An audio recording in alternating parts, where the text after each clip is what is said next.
نحمده ونصلي ونسلم على سيدنا ومولانا محمد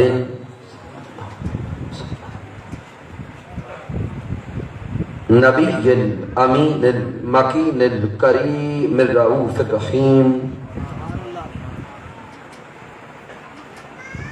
أما بعد فأعوذ بالله من الشيطان الرجيم.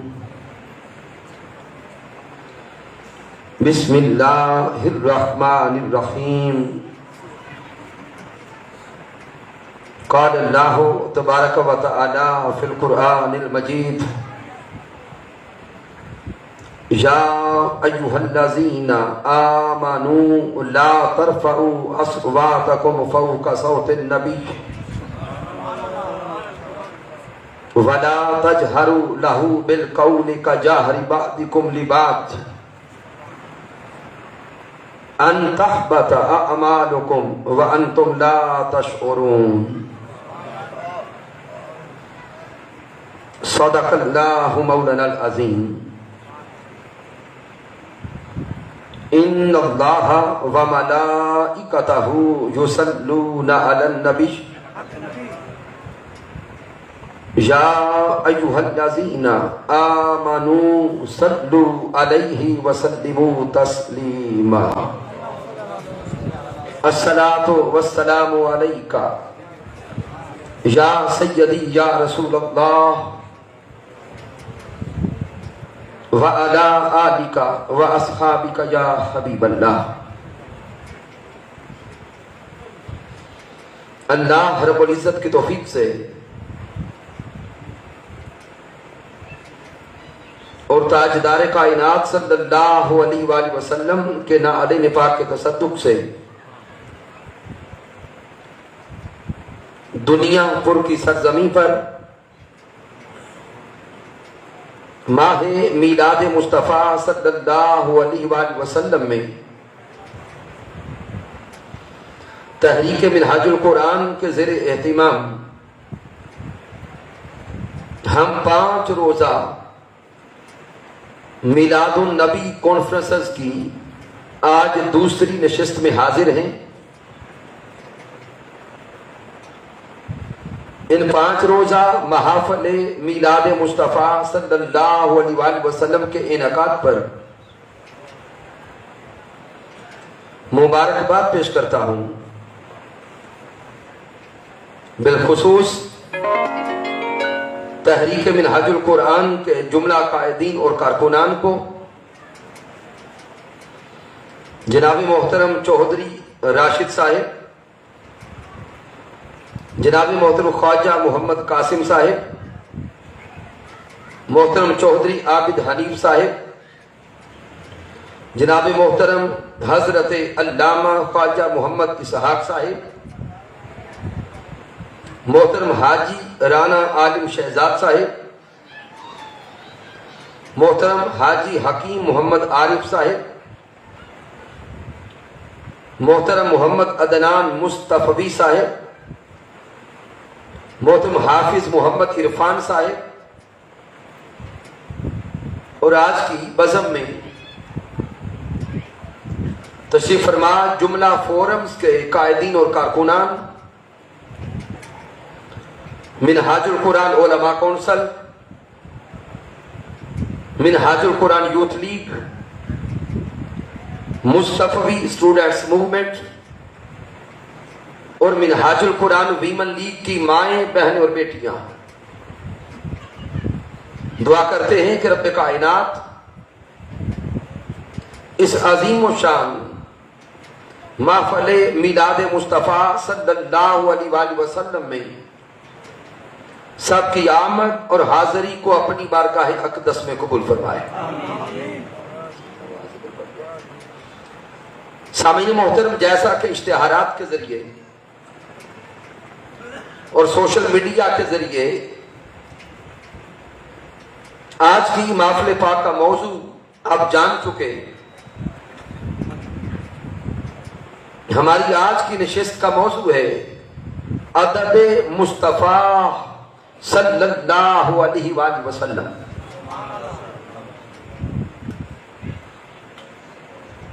سامعین محترم، مومن کی سب سے قیمتی متاع اس کا ایمان ہے۔ ایک مومن کے لیے سب سے قیمتی شے اس کا ایمان ہے۔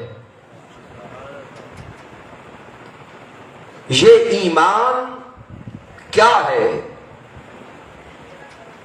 ایمان در حقیقت بارگاہ مصطفیٰ کے ادب میں فنا ہونے کا نام ہے۔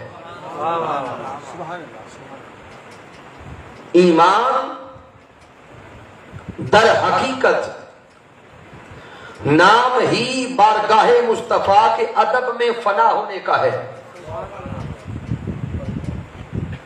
یہ ایمان ملتا بھی ادب مصطفیٰ کے صلے میں ہے، اور ملا ہوا ایمان بچتا بھی ادب مصطفیٰ کے صلے میں ہے۔ آج کی محفل پاک میں ہماری پوری توجہ ان تین نکات پہ رہے گی کہ ایمان در حقیقت نام ہی بارگاہ مصطفیٰ کے ادب میں فنا ہونے کا ہے۔ آئیے بلا تمہید قرآن و حدیث کے دلائل کی طرف آئے۔ قرآن مجید فرقان حمید کا مطالعہ کریں اور سورہ نور کی آیہ مبارکہ نمبر 62 کو پڑھیں۔ اس مقام پہ مالک کائنات ارشاد فرماتا ہے انما المؤمنون، میرا اللہ ارشاد فرما رہا ہے کہ ایمان والے تو وہی لوگ ہیں، انما کلمہ حصر ہے، رب کائنات انما کے کلمہ کے ذریعے ایمان والوں کو اور انسانوں کو یہ راز سمجھا رہا ہے انما المؤمنون، ایمان والے فقط وہی ہیں۔ مولا کون؟ الذین آمنوا باللہ ورسولہ، وہ لوگ جو اللہ اور اس کے رسول پہ ایمان لاتے ہیں۔ وَإِذَا كَانُوا مَعَهُ عَلَىٰ أَمْرٍ جَامِعٍ، اور جب وہ بارگاہ مصطفیٰ میں ہوتے ہیں، جب وہ بارگاہ حبیب کبریا میں ہوتے ہیں، جب انہیں تاجدار کائنات کی صحبت نصیب ہوتی ہے، کسی کام کے سلسلے میں تاجدار کائنات انہیں بلاتے ہیں اور وہ بارگاہ مصطفیٰ میں حاضر ہوتے ہیں، رب کائنات آگے ان کی صفات کو بیان کرتا ہے۔ میرا رب فرماتا ہے لم یذهبوا حتی یستأذنوا، ایمان والے وہ ہیں اگر انہیں بارگاہ مصطفیٰ سے اٹھ کے کبھی جانا پڑے تو وہ محمد مصطفیٰ کی اجازت کے بغیر اٹھ کے جاتے نہیں ہیں۔ بڑا لطیف نقطہ رب کائنات بیان کر رہا ہے۔ مالک کائنات فرماتا ہے کہ وہ بارگاہ مصطفیٰ میں آ گئے، انہیں تاجدار کائنات کی صحبت نصیب ہو گئی، اب کسی مجبوری کی وجہ سے انہیں اٹھ کے جانا پڑ رہا ہے، گھر میں کوئی پریشانی ہو گئی، گھر سے پیغام آیا کوئی فوتیدگی ہو گئی، کوئی موت ہو گئی، کوئی ایکسیڈنٹ ہو گیا، گھر میں کوئی مجبوری آ گئی، تو رب کائنات قرآن میں فرماتا ہے اگر انہیں مجبورتاً اٹھ کے جانا بھی پڑے لم یذهبوا حتی یستأذنوا، وہ میرے مصطفیٰ کی اجازت کے بغیر اٹھ کے جاتے بھی نہیں ہیں۔ مالک کائنات نے آیہ کریمہ یہاں مکمل نہیں کی، اس سے آگے رب کائنات پھر فرماتا ہے ان الذین یستأذنونک، اے میرے سونے محبوب وہ لوگ جو آپ سے اجازت لے کے جاتے ہیں، اے حبیب کبریا وہ لوگ جو آپ سے اجازت لے کے جاتے ہیں. اگر رب فرماتا ہے اولئک الذین یؤمنون باللہ ورسولہ، رب فرماتا ہے وہ لوگ جو آپ سے اجازت لے کے جاتے ہیں بس وہی ہیں جو رب رسول پہ ایمان والے ہیں.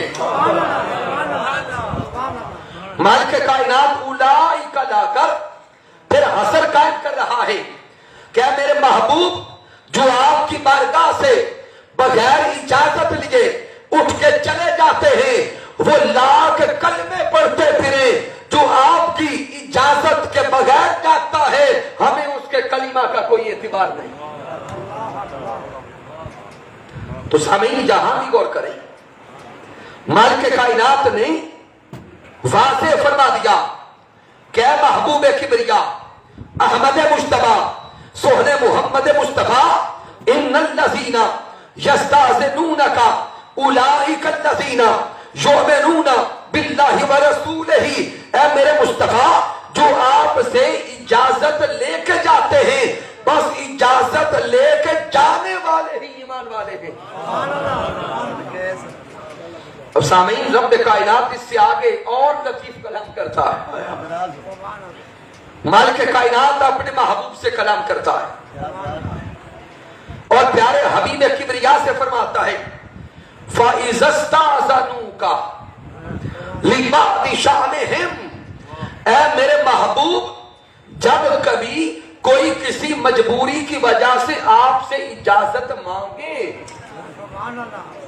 فَإِذَا اسْتَأْذَنُوكَ لِبَعْضِ شَأْنِهِمْ، اے میرے مصطفیٰ کوئی مجبوری والا، کوئی پریشانی والا، کوئی دکھوں والا گھر سے پیغام آنے کی وجہ سے اگر آپ سے کوئی اجازت طلب کرتا ہے، ضروری نہیں کہ آپ ہر کسی کو اجازت دے دیں.